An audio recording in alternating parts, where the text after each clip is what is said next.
Meet Terry, a former smoker that the Centers of Disease Control has introduced to Americans in their campaign against smoking.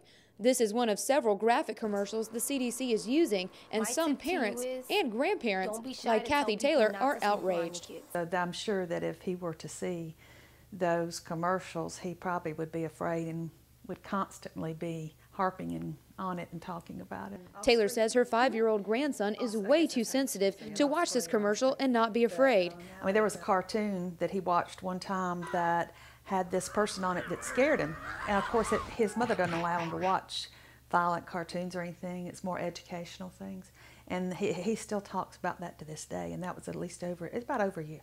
Somerville guidance counselor Jane Wyndham says Taylor isn't wrong for thinking small children may not be able to handle these commercials. Putting it out there on TV gives little kids a lot of questions and a lot of worries that are not necessary. The American Lung Association says 9 out of 10 people begin smoking before the age of 18.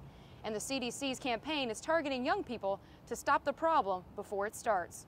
USC advertising professor Karen Malia says she was shocked to see the CDC was using scare tactics in their campaign because in the past that hasn't worked. Times have changed, perhaps people have changed, or perhaps just that old message got stale and they needed to break through. She also says the CDC should not give in to complaints on their ads because they have a strong purpose and only show real people. If I were the ADA people, I would be up in arms because of those complaints, because then that's saying that they're second-class citizens because they now have a disability.